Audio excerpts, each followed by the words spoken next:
کلونو پراته دي او بس بچو د رزق ګټم په غټ نقصان کې پراته دي دا خلک او دوی چې څومره ظلم کوي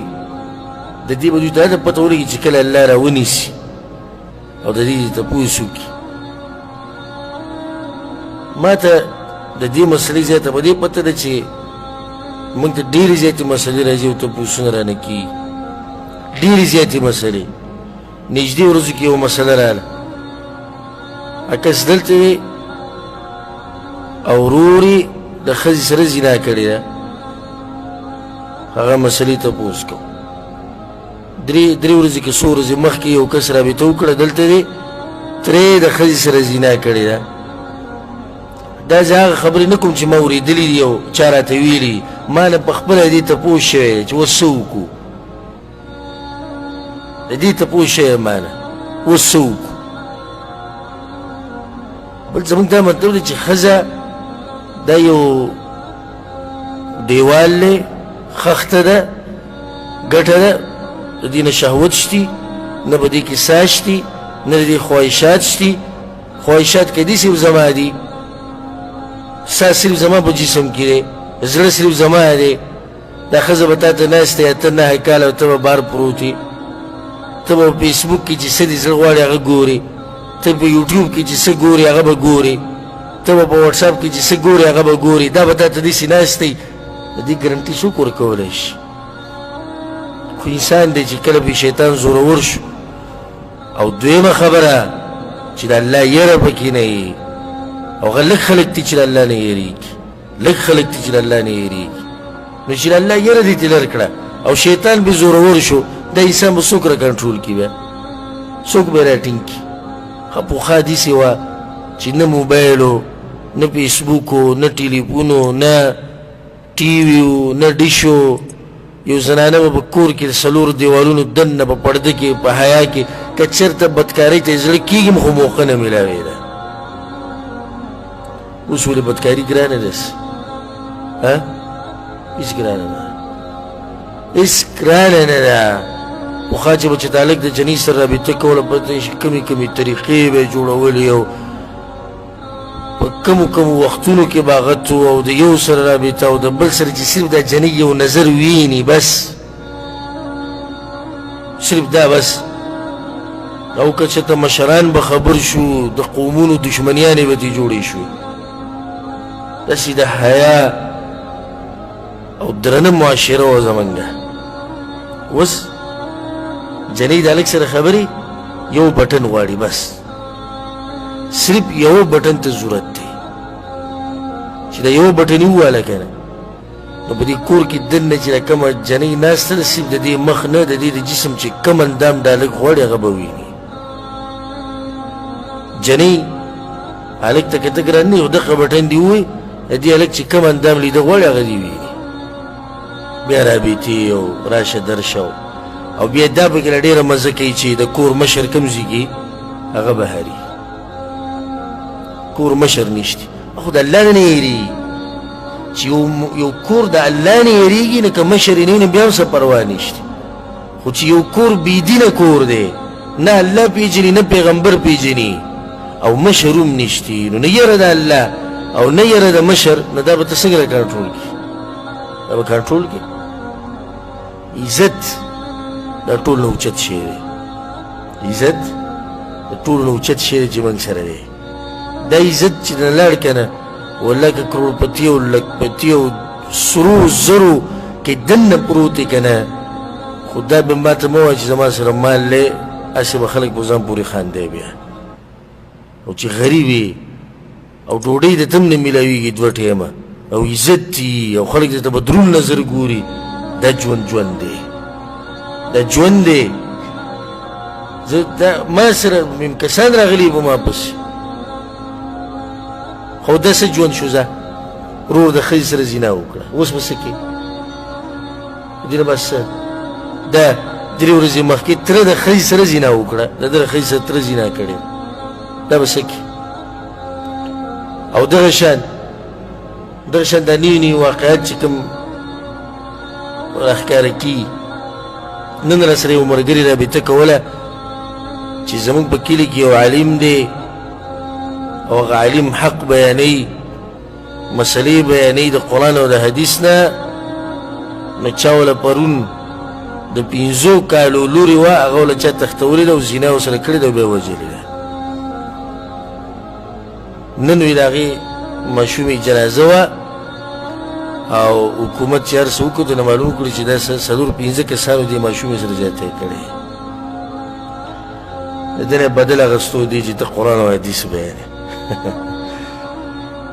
الغرض یعنی زه دې ته حیران یم چې په داسې معاشره کې به ته څنګه ښځه یوازې پرېږدې چې په هغې کې د 5 کالو ماشومه نشي پاتې کېدی په امن په داسې معاشره کې به ته څنګه لور او خور یوازې پرېږدې او ته به په کلونو بهر پروت یې او په هغې کې د 5 کالو جنۍ ته امن نه میلاوېږي په هغې کې د مخکې ورځو کې چې 8 کالو که 7 کالو هلک هغه ته امن نه میلاوېږي دا موبایل یې دې د دنیا تباه و برباد کړه تباه و برباد حیا و عزت ختم شو شرم نشتی بچا کې حیا نشتی مشر کشر ورک شو د الله نه یره ورکه شو د الله نه یره زه وختي د خپل والد صاحب سره لږ یم الله د هغه په ژوند کې برکت واچوي مازدیګر کې ما ورته ویل د موبایلو د رابطې کم ځای نه کم ځای ته ورسولې او څومره کورونه پرې تباه شو څومره عزتونه پرې خرج شو نو بیا ورته ما یو واقعه یې بیان کړه ما هغه پلانې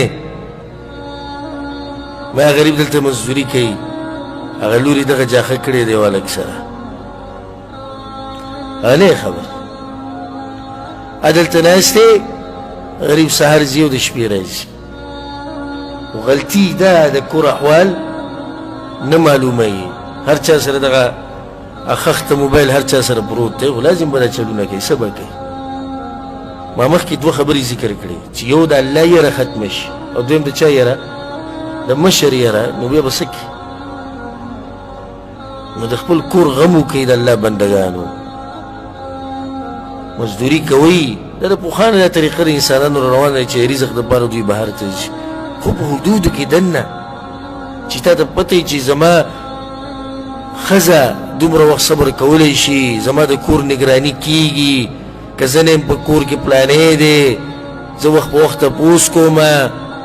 په هغو باندې زه موبایل مې بندي کړي دي انټرنیټ زما کور کې نه چلیږي سندرې ټي وي نشتي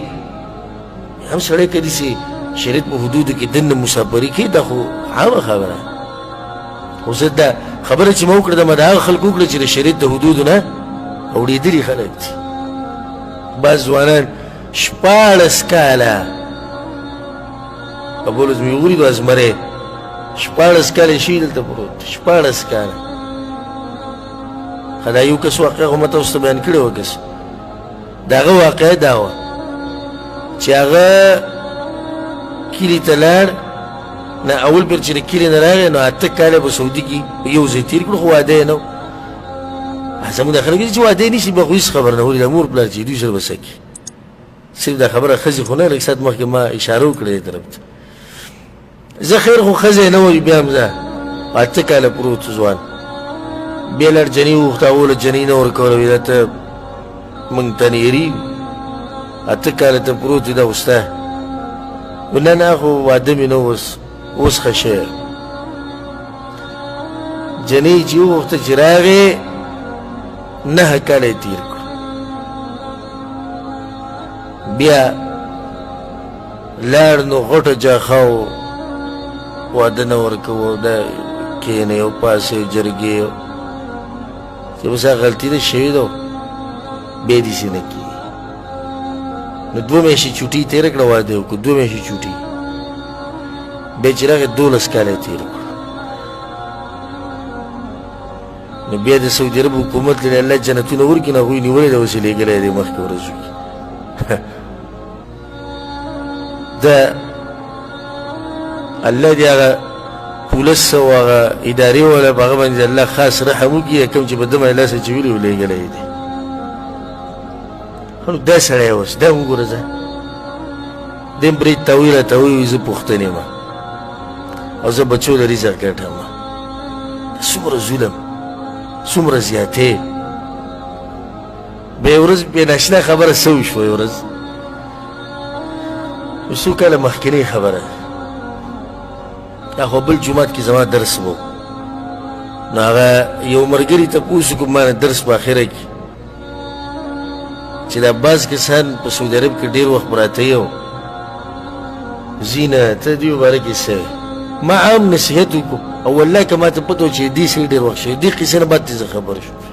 د هغې سې مخې ته ناست وم ما دا بعض پکې 8 کاله 9 کاله وایي د هغوی 9 کاله روان او دا لاس بلکل هغه ته داسې لیغ شو خو ما هسې لاس داسې کوم دا بعض پکې